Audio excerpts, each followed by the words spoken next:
문희정의 핫 키워드. 가장 뜨겁고 궁금한 국제 이슈를 분석하는 시간입니다. 문희정 국제정치평론가 전화 연결돼 있습니다. 평론가님 안녕하세요. 네, 안녕하세요. 네, 영국에서 의회가 정회되는 것과 관련한 논란이 지금 크게 일고 있는데요. 어떤 내용입니까? 네, 현재 여름 휴원 중인 영국 하원이 계획대로라면 9월 3일 개회를 해서 12일까지 약 2주간 의정 활동을 하다가 또 10월 8일까지 주요 정당들의 전당대회로 다시 쉬고 10월 9일부터 안건을 처리해야 하는데요. 현지 시각으로 28일 보리스 존슨 영국 총리가 9월 10일에 이번 회기를 마무리하고 10월 13일까지 의회를 정회하겠다고 밝힌 겁니다. 네. 이를 위해서 의회의 새 회기 시작을 알리는 여왕의 연설을 14일에 해달라고 여왕에게 부탁을 했고 엘리자베스 2세 여왕이 이를 수락한 것으로 알려졌는데요. 영국 왕실의 자문기구인 추미론도 28일 의회의 현재 회기를 종료하고 새로운 회기를 시작하도록 승인한다고 밝혔습니다.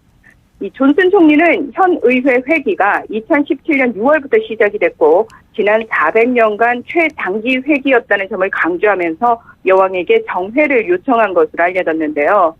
이 과정에서 사실 여왕의 승인은 단지 형식적인 절차에 불과한 것으로 왕실은 정치에 개입하지 않는다는 것이 영국 내 불문율입니다. 네, 그렇군요. 그러면 이 영국 의회 회기의 시작과 여왕의 연설은 어떤 관계가 있는 겁니까?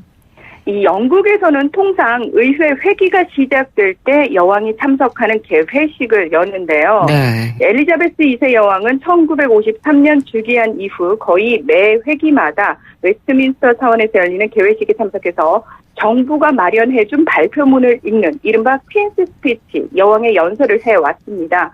이 연설에서는 시작되는 회기에서 논의될 주요 입법 계획이 핵심 내용인데요. 이후 5일간 이에 대해 논쟁하는 의회 전통도 있어서 의회가 활동할 수 있는 날도 그만큼 더 짧아지게 됩니다. 네.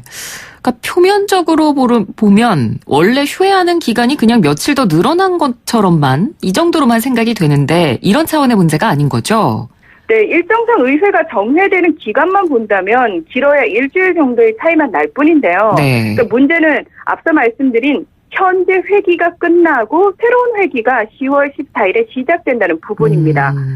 왜냐하면 회기가 바뀌면요. 직전 회기에 미결된 그 모든 법안들은 자동으로 폐기가 되고요. 또 이렇게 폐기된 법안들을 다시 통과시키기 위해서는 다시 상정을 하는 절차를 다 밟아야 합니다. 네. 여기서 가장 시급한 문제가 10월 31일로 정해진 브렉시트와 관련된 안건으로 어차피 10월 14일에 회기가 새로 시작되기 때문에 다음 달 3일에 열리는 의회에서 안건이 통과되지 못하면 브렉시트 종료일까지 2주밖에 안 되는 시간 동안 다시 상정하고 통과시켜야 한다는 부담을 안아야 합니다. 네. 그러니까 이 야당을 포함한 정치권 쪽에서 의회를 정회하는 목적이 브렉시트의 논의를 방해하기 위한 것이다. 이런 말이 나올 수밖에 없는 거네요. 맞습니다. 말씀하신 것처럼 야당을 포함한 정치권은 의회가 존슨 총리가 추진하는 노딜 브렉시트를 가로막지 못하도록 하기 위한 것이라면서 강력하게 반발하고 있는데요.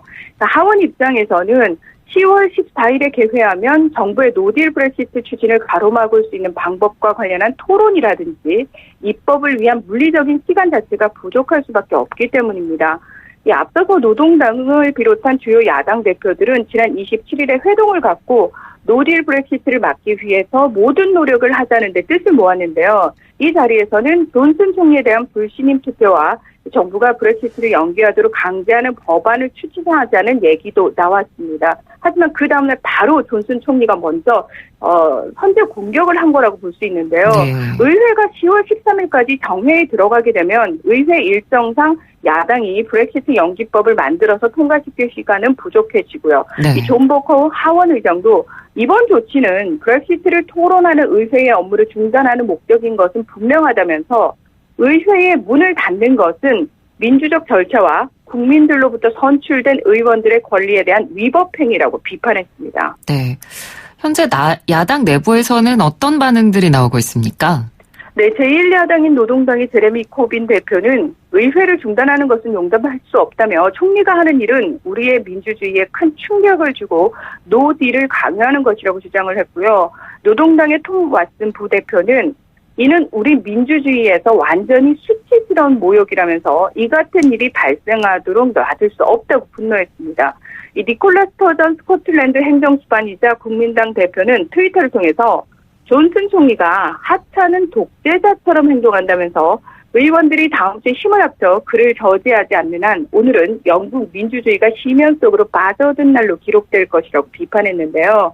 이 다른 야당인 자유민주당 대변인도 의회는 우리나라가 당면한 가장 큰 결정을 앞두고 그가 국민의 의회를 닫는 것을 허용할 수 없다고 말했습니다. 네. 이 녹색당의 캐럴라인 루카스 의원은 존슨 총리를 겁쟁이라고 부르면서 그는 자신의 무모한 노딜 브렉시트 방안이 하원과 국민의 지지를 절대 얻지 못하리라는 것을 알고 이러한 행동을 하는 것이라고 비난하면서 헌법 유린이라고 표현하기도 했는데요.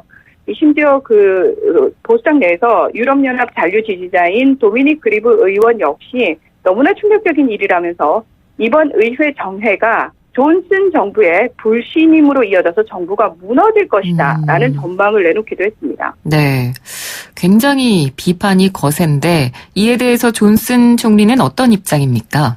그러니까 현재 말씀드린 것처럼 영국 의회는 브렉시트를 앞두고 EU와의 협상이 길어지면서 의회 회기가 2년 이상 지속되는데요. 네. 존슨 총리는 28일 하원 의원에 돌린 공지문에서 현재 회기가 340일을 넘겨 400년 의회 역사상 최단기간 지속됐다면서 이 당장 해결해야 할 보건, 치안, 사회 기반 시설 관련 법안들이 쌓여 있지만 처리되지 않고 있다고 주장했습니다. 그러니까 따라서 브렉시트가 다 끝난 다음에 새로운 회기를 시작하기보다는 오히려 새로운 회기 시작을 앞당겨서 다른 여러 당면한 의제들을 다루겠다는 건데요.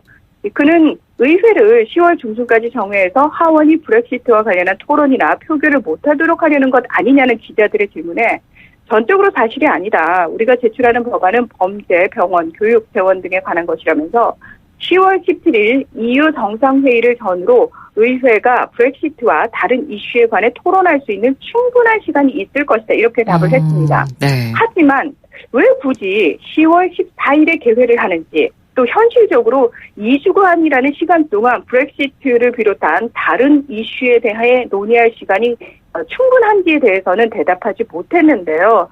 결국 총리의 결정을 합법적인 것으로 보느냐 아니면 민주주의에 대한 모욕으로 보느냐는 브렉시트에 대한 관점에 따라 나뉠 수밖에 없는 상황입니다. 네. 그러니까 말씀해 주신 대로 이 브렉시트를 어떻게 보느냐에 따라 브렉시트를 지지하느냐 마느냐의 여부에 따라서 이번 사안을 바라보는 국민들의 시각 역시 좀 갈릴 것 같은데 국민들은 어떤 의견인가요?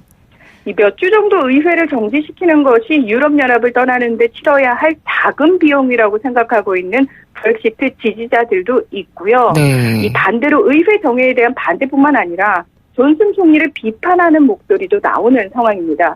이 정회 소식이 알려지자 런던 총리 관저 앞에는 수백 명의 시위대가 몰려나와서 쿠데타를 멈추라고 외치면서 EU 깃발을 흔들었는데요. 이 주요 대도시에서도 수천 명의 시위대가 운집했고 또 정회를 막아달라는 온라인 청원에는 불과 몇 시간 만에 110만 명 이상이 서명하는 등 반발이 확산하고 있습니다.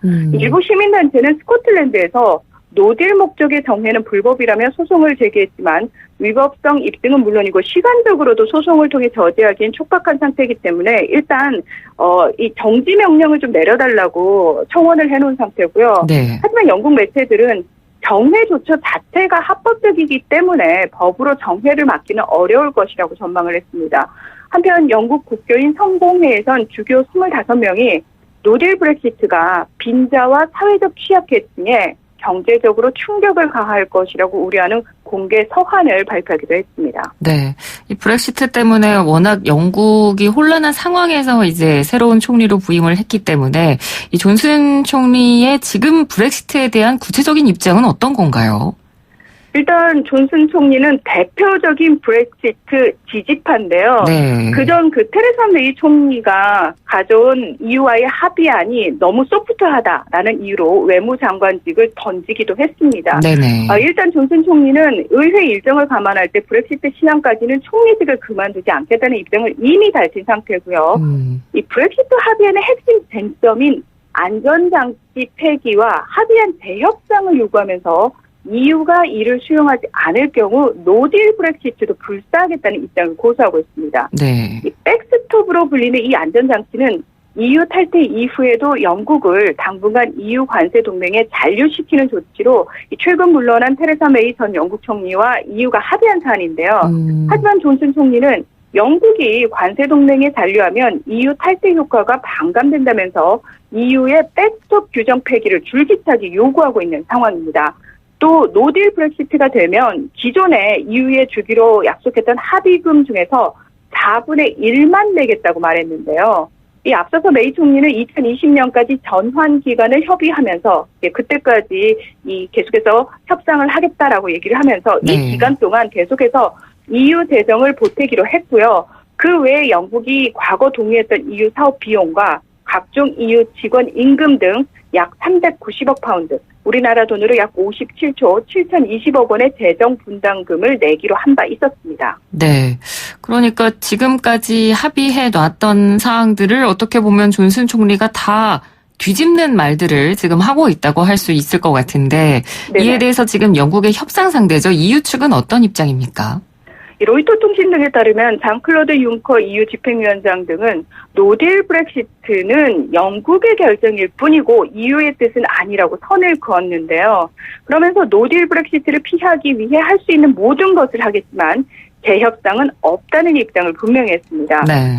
지난 24일 G7 정상회의를 앞두고 존슨 총리와 도널드 투스크 EU 정상회의 상임의장은 서로 상대방을 향해서 노딜 브렉시트가 현실화할 경우 당신이 미스터 노딜의 오명을 쓰게 될 것이라면서 양보를 요구하기도 했는데요. EU 측은 계속해서 노딜 브렉시트가 현실화할 경우 그 책임은 영국에 있다는 사실을 반복적으로 강조하고 있는 상황입니다. 네. 한편 현지 시각으로 29일 EU 외무장관 비공식 회의를 위해 핀란드 헬싱키에 모인 EU 각국 외무장관들은 영국의 노딜이 아닌 질서 있는 브렉시트를 선택할 것을 촉구했는데요. 존슨 총리의 이번 정회 조처에 대해서는 외무장관들 대다수와 EU 지도자들은 영국 내정 문제라면서 신중한 태도를 보이면서도 이 존슨 총리와의 새로운 합의가 가능할 수 있다는 시그널을 주지 않기 위해서 영국이 현실적인 대안을 가져오지 않는다면 재협상은 결코 없다는 뜻을 분명히 반복적으로 또다시 밝히고 있습니다. 네. 자, 오늘은 영국 존슨 총리의 정회 조치에 대해서 이야기를 한번 나눠봤습니다. 오늘 말씀 잘 들었습니다. 고맙습니다. 고맙습니다. 네, 지금까지 문희정 국제정치평론가였습니다.